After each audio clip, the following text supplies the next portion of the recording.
Hello दोस्तों, welcome back to cricket Sharif the daily dose of Indian football.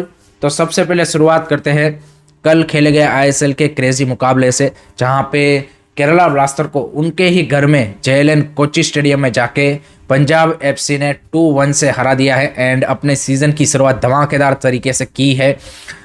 Overall match अगर आप देखो तो उसमें उतने कुछ खास नहीं था, ऑब्वियसली थोड़ा सा बोरिंग टाइप था, बट लास्ट के जो 15 मिनट थे वो वर्थ इट थे।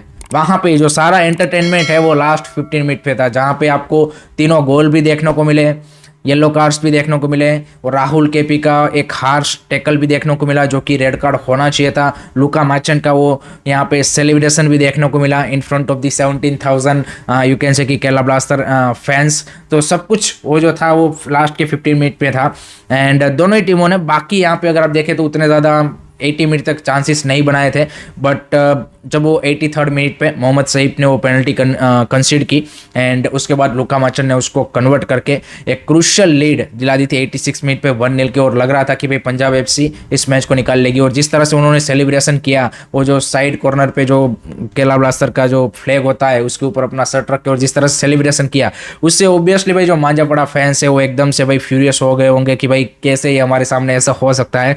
एंड वहाँ से जो सारा एकदम जो माहौल है वो हीटअप हो गया एंड देन उसके बाद यहाँ पे अच्छा रिकवरी किया केरला ब्लास्टर ने एंड वो प्रीतम कोटाल का भाई सबलाइम राइट साइड से क्रॉस आता है एंड देन हेसुस हेमिनेस का भाई debut goal for Kerala blaster, brilliant उन्होंने हेडर को भाई कन्वर्ट किया एंड 1-1 की इक्वलाइजर दिला दी एंड देन लग रहा था कि भाई अब यहाँ पे ड्रॉ, ये मैच खत्म होगा एंड डिजर्विंगली ड्रॉ ही होना चाहिए था। दोनों टीमें उतना कुछ इंप्रेसिव नहीं दिखी, फाइट दोनों तरफ से दिखी थी। यहाँ पे आप बोल सकते कि पंजाब एफसी की ओर से ज़्यादा दिख रही थी मे भी थोड़ा सा, बट लास्ट के मिनट में जो भाई केरला ब्लास्टर ने यहाँ पे अपना जो फोकस है उसको थोड़ा सा यहाँ पे क्या बोलते कि कम कर दिया या फिर कॉन्सेंट्रेशन में जो कमी आई, उसके चलते लास्ट मोमेंट पे भाई again Luka Majcen at the rescue and जिस तरह से उन्होंने उस बॉल को पास किया टू फिलिप मेजक एंड उनका भी भाई brilliant finish.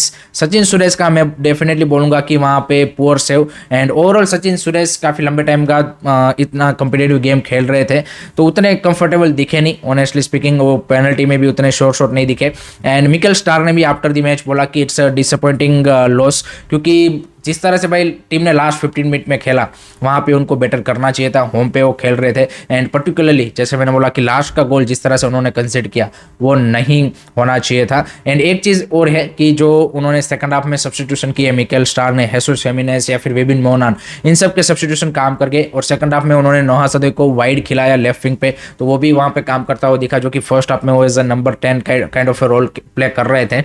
So I think those are the changes जो सेकंड हाफ में वर्क किए, बट अनफॉर्चुनेटली केरला ब्लास्टर 2-1 से पहला मैच अपना हार गए हैं। दूसरी साइड पंजाब एफसी की बात करें तो great start for them, away में इस तरह से जाके विक्ट्री हासिल करना it's not always easy, no doubt there are lot of areas की जहाँ पे पंजाब एफसी को इंप्रूवमेंट की जरूरत है। ऐसा नहीं है कि भाई एकदम अनस्टॉपेबल फोर्स या फिर उतने स्ट्रॉन्ग लग रहे हैं वो, बट डेफिनेटली वो फाइटिंग स्पिरिट दिख रही है टीम से। आई थिंक वो सबसे ज़्यादा ज़रूरी है, जब तक आप फाइटिंग स्पिरिट रखोगे तब तक आपको इस तरह के रिजल्ट आप ग्राइंड कर पाओगे। तो ऐसे कुछ रिजल्ट अगर आप ग्राइंड कर लेते हो तो ऑटोमेटिकली प्लेयर्स में भी वो कॉन्फिडेंस आ जाता है।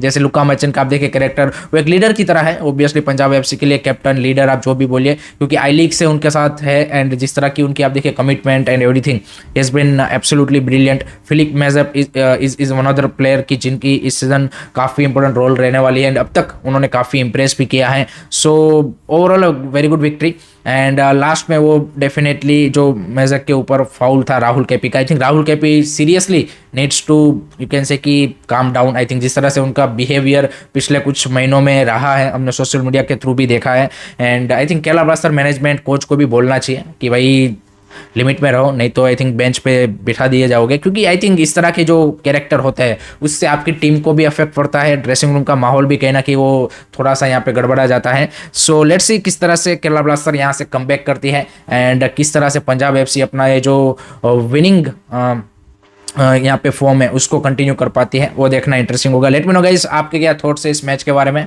कमेंट सेक्शन में जरूर बता दीजिएगा।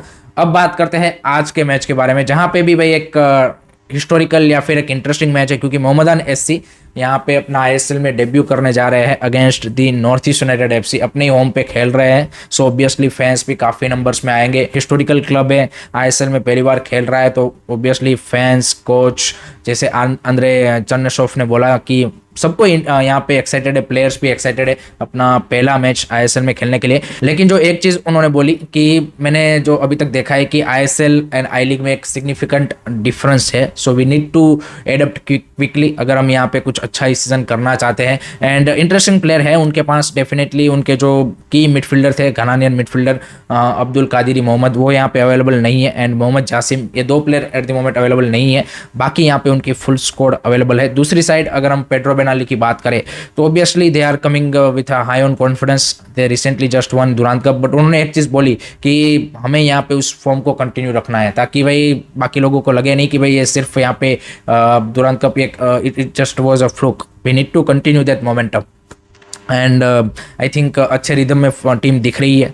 गुलेर्मो फर्नांडिस, एलादीन अज़ारे जैसे क्वालिटी स्ट्राइकर उनके पास है। Jitin MS is in great form, Parthib Gogoi भी अच्छे फॉर्म में है, नेस्टर एल्बियाज, बैकलाइन में आप देखिए मिचेल जेबेको। सो आई थिंक काफ़ी एक इंटरेस्टिंग बैटल हमें दोनों टीमों के बीच में देखने को मिलने वाली है, उसमें कोई डाउट नहीं है। एंड ये भी थोड़ा सा मतलब फिजिकल गेम हो सकता है, क्योंकि आई थिंक मेरे को लगता है कि Mohammedan SC will go for that physicality rather than आपको जो यहाँ पे पासिंग वाला football. So my prediction for this match is I am going with the 2-1 victory for north east United FC. Let me know guys आपके क्या prediction है, comment section में जरूर बताइए।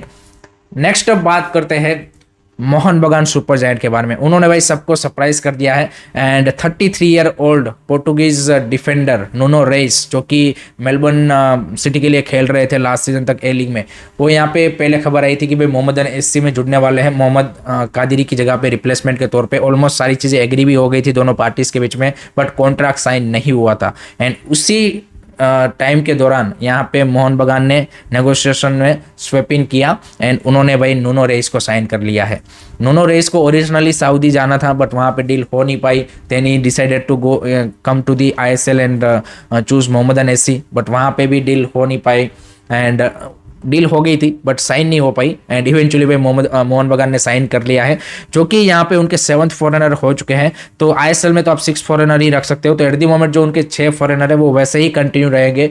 यहाँ पे नुनो रेइस को आईएसएल में रजिस्टर नहीं किया जाएगा, उनको ACL 2 के लिए रजिस्टर कर दिया जाएगा, लेकिन वो भी अभी अपनी फुल फिटनेस में नहीं है, तो 3 वीक का टाइम लगेगा फुल फिटनेस रिकवर करने में। तो मेरे को उस सेंस में थोड़ा सा ये साइनिंग ACL 2 के लिए समझ में नहीं आया, क्योंकि 2 मैच आप यहाँ पे आई थिंक ग्रुप स्टेज के मूव पास कर जाओगे जब तक आपका नुनो रेइस फुल्ली फिटनेस हासिल कर लेगा। एक तो मैच आपका अभी इसी वीक है एंड दूसरा मैच आपका कुछ दिन बाद है। सो आई थिंक 2 क्रूशियल मैच अगर आप ग्रुप स्टेज के चले गए एंड उसके बाद प्लेयर आ रहा है, सो आई डोंट सी कि कितना फिर ACL 2 में मोहन बगान आगे जा पाएगी, उसके चांसेस दिख रहे हैं।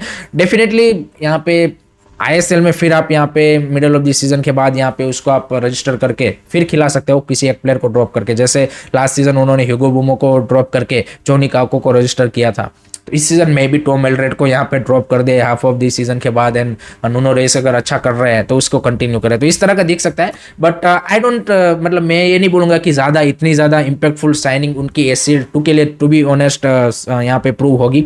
And I think this is how I think उनके फैंस में देख रहा हूँ कि काफ़ी खुश है, बट आई थिंक उनको मैनेजमेंट को ये क्वेश्चन पूछना चाहिए, जो भी लोग यहाँ पे डील्स में इन्वॉल्व होते हैं, कि भाई आप ये किस तरह के यहाँ पे लास्ट मोमेंट क्या बोलते हैं कि ब्लॉक्स ढूंढने की कोशिश कर रहे हो कि जो आप यहाँ पे टीम में फिट करना चाहते हो। प्लानिंग आपकी पहले से होनी चाहिए, बेटर प्लानिंग की किस तरह से आपका स्क्वाड का विजन है। ये लास्ट मोमेंट के आपके स्टॉप गेट सॉल्यूशन है। सो आई डोंट नो कि कितना वर्क करेगा। लेट मी नो गाइस आपका क्या ओपिनियन है, कमेंट में बता दीजिए। लास्ट में बात करते हैं, काफ़ी सारे फैंस का एक क्वेश्चन है कि भाई AIFF ने जो कैलेंडर रिलीज किया था उसमें तो सितंबर से मई मंथ तक यहाँ पे पूरे 8-9 महीने के लिए उन्होंने बताया था कि हम यूथ लीग्स कराएंगे, तो अभी तक यूथ लीग्स के बारे में क्यों कोई अपडेट नहीं आ रहा, क्यों स्टार्ट नहीं हो रहा। तो देखिए उन्होंने जो कैलेंडर निकाला था उसमें ये विंडो दिया था कि सितंबर टू मई के बीच में हम कभी भी करवाएंगे, ये हमारी विंडो है। तो ऐसा नहीं है कि भाई उसी सितंबर से स्टार्ट हो जाएगी और मई तक कराएंगे, क्योंकि इतने तो आपको पता ही है कि AIFF को इतना प्री प्लानिंग में उनको विश्वास नहीं है भाई। उनको वो एक विंडो इतनी रखनी पड़ती है ताकि वहाँ पे यहाँ पे कुछ बीच में 2-3 महीने मिल जाए, तो उसमें 2 महीने की वो करा देंगे। बाकी 8-9 महीने की अगर आप एक्सपेक्ट कर रहे हो कि अंडर 13, 15 एंड अंडर 19 लीग होगी, तो ऐसा कुछ होने वाला नहीं है एट द मोमेंट। तो ये उन्होंने टाइम विंडो रखा है कि भाई इस बीच में हम कभी भी करवाएंगे। So I think that is the answer जो कि पूछ रहे थे कि भाई कब होगी आपकी youth league. So that's it from my side guys regarding today's Indian football news. I hope कि आपको वीडियो पसंद आया होगा। Keep supporting Indian football, don't forget to like share and subscribe to the जय हिंद, जय भारत।